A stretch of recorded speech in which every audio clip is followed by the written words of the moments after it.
Здравствуйте, ребята! Вот и пришло время нашего третьего занятия по робототехнике в дистанционном варианте. Да? Сегодня тема нашего занятия называется датчики, и в частности датчик цвета. Рассмотрим, что такое датчик, какие функции выполняют определенные датчики и как работает именно датчик цвета.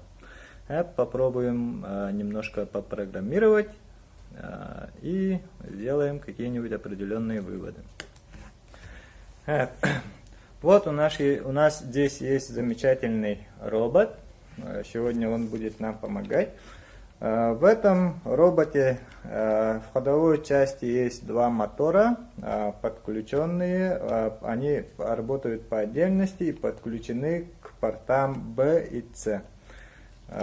Стандартное подключение. Тут есть у нас два датчика цвета. Это в верхней части есть датчик цвета, он подключен к порту 4. Мы рассмотрим, как работает определение цвета. Да? И снизу есть вот это вот замечательный датчик тоже. Это для распознавания цвета поля. Рассмотрим, как оно будет двигаться на поле. Что такое датчик? Датчик — это электронное устройство, которое дает роботу определенные внешние воздействия, можно сказать. То есть цвет, вкус, запах, температура и все такое. Датчики бывают совершенно разные, но на прошлом занятии мы поняли, что есть датчик, у нас в нашем Лего есть датчик расстояния, датчик цвета, датчик касания. Температурные датчики бывают, но у нас их нету. Еще датчик расстояния не разные, инфракрасный датчик расстояния и ультразвуковой датчик расстояния. И датчик угла поворота. Функции они выполняют в соответствии со своим названием, то есть датчик цвета определяет цвет, датчик расстояния и так далее и тому прочее. Вот мы подключили нашего робота к компьютеру через провод USB, который идет в комплекте. И посмотрим сейчас, как оно все будет работать. Вот, мы можем, например, сюда поставить красный, и пусть здесь будет, например, белый. Но посмотрите, хоть какую не поставим, но все равно. Вот я, например, на верхний датчик подставляю, вот видите, да,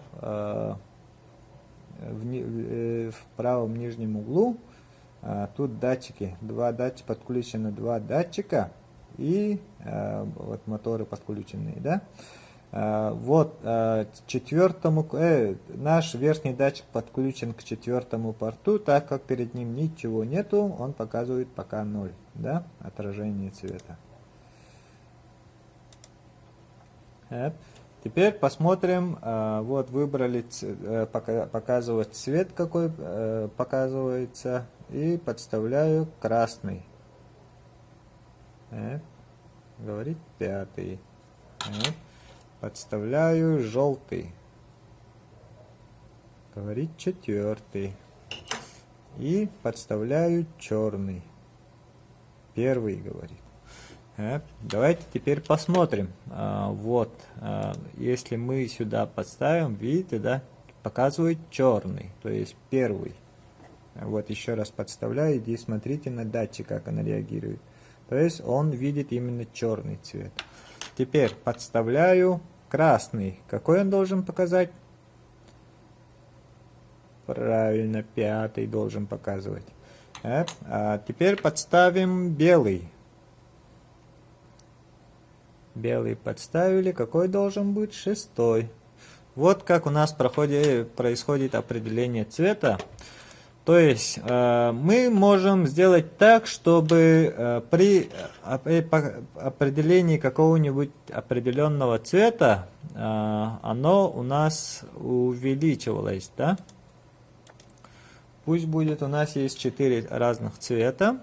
Давайте подставим под них. Сначала красный пусть будет, потом у нас есть желтый, потом у нас есть какой? Черный. Нет, не черный. Давай белый пусть будет. И в конце поставим черный. Движения какие должен совершать? Возьмем блок независимое управление моторами. Ну, давай рулевой возьмем. Ну, чтобы показать, как оно все будет работать. Пусть при красном цвете наш робот что должен делать при обнаружении красного цвета? С мощностью 50 сделает один оборот в направлении вперед. То есть на каждый вот этот переключатель я подставляю наши блоки, одинаковые блоки. И на каждом этом одинаковом блоке мы предоставим определенное значение. Да? То есть каждый раз будет выполняться разное действие. Имейте, все это находится внутри цикла, то есть определил красный цвет, идет в верхнем направлении, потом цикл повторяется заново. Если будешь держать красный цвет, оно все время будет повторяться. При определении, например, черного, оно пойдет по вот этой линии, остальные работать не будут. Это называется переключатель или релейный регулятор называется. Давайте при обнаружении желтого цвета он пусть движется с мощностью минус 50. Минус примерно 50 подставим. Один оборот назад. С мощностью... короче, он будет двигаться один оборот с мощностью минус 50. Назад, то есть. При обнаружении белого он будет двигаться не назад даже, а поворачивать, короче, направо. При обнаружении другого он будет двигаться в другом направлении. Вот наш робот подключен к нашему компьютеру. И подставляем, программа запущена, и подставляем программу. Смотрим, что она делает. Вау. Оно, короче, видит. При белом оно должно было у нас повернуть. Где белый? Повернуть, короче. Ой. Ага. При желтом он должен двигаться назад.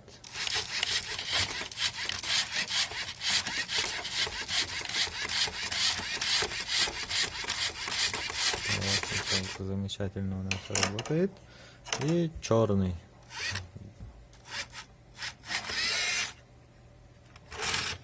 При черном он должен поворачивать в другую сторону. Да, видите, да? Ну вот как я немножко изменил программу, чтобы она все заработала, то есть я просто их включил. Давайте теперь рассмотрим, как распознается у нас черное движение между черным и белым. Да? Вот, например, у нас есть дорожка, которая у нас есть. Тут есть основание белое, а линия у нас будет черная.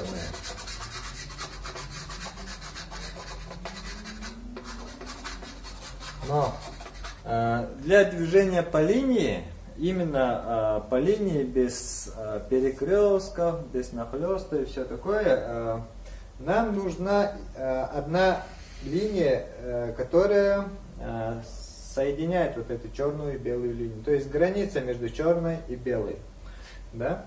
Вот, например, датчик наш на белом показывает 70. А на черном он у нас показывает порядка 10. Ну, вот этот датчик, мы же говорили, да, что он отражает, то есть черное отражает намного меньше. Что мы делаем? Если черный, да, если 10, ну давайте определим границу, середину между этими. Ну, 10 плюс 70, 80. 80 делим на 2, это получается у нас 40. 40 это середина, то есть это граница между черным и белым, да? Граница у нас получается 40. Если станет меньше 40, пусть оно движется в этом направлении. Если станет больше 40, пусть оно движется в этом направлении. Так, и так получится, что у нас робот, виляя вот так, он будет двигаться вперед. То есть на один мотор ставим двигаться вперед для поворота, да? Он будет двигаться вперед. А датчик увидел другой цвет, он будет двигать другим мотором. И получается зигзагообразно он будет двигаться вот, по нашей вот линии, вот так. Мы сейчас делаем программу и в конце посмотрим, как это все будет работать на настоящем поле. Чтобы сделать нашу программу, нам нужен цикл. Надо, чтобы все это повторялось.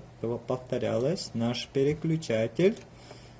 Переключатель будет у нас работать по какому датчику? То есть датчику цвета. Но мы здесь не даем ему определять цвета, да, измерение цвета, а сравнение и измеряем яркость отраженного света.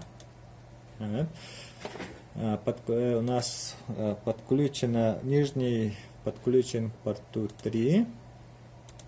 Пусть так и остается. Теперь вставим, ну давайте независимое управление моторами. Если работаете с переключателем, тут главное не включить не на количество оборотов градусов или секунд, а просто включить. Снизу тоже включить. Теперь для поворота нам нужно, чтобы он у нас двигался. Один мотор не вращался, другой вращался. Следует, когда увидит меньше 40, да? Вот, датчик мы забыли поставить, измеряю среднее значение. И тут другой должен остановиться, другой мотор. Вот видите, да, вот в независимом управлении тут на каждый мотор ставите разные показания. Вот наше поле. Робота поставили на границе черного и белого. И находим здесь программу, как она у нас называлась? Свет, вот она.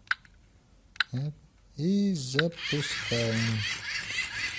Вот, посмотрите, как эта программа у нас работает. То есть один мотор останавливается, когда идет на белом, а другой мотор останавливается, когда этот на черном. То есть переключатель все время работает то с одной, то с другой стороны, из-за этого вот такое вот движение.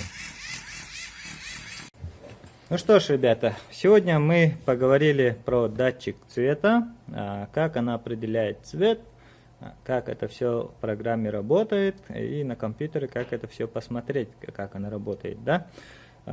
Попробовали маленькую программу для движения по линии. Это самые первые шаги для соревновательной робототехники. Ну, как я всегда говорю, не болейте. Я еще добавлю некоторые видео для работы на персональном компьютере. Это Lego Designer, так что можете посмотреть и зайти и посмотреть на канале YouTube. Теперь домашнее задание.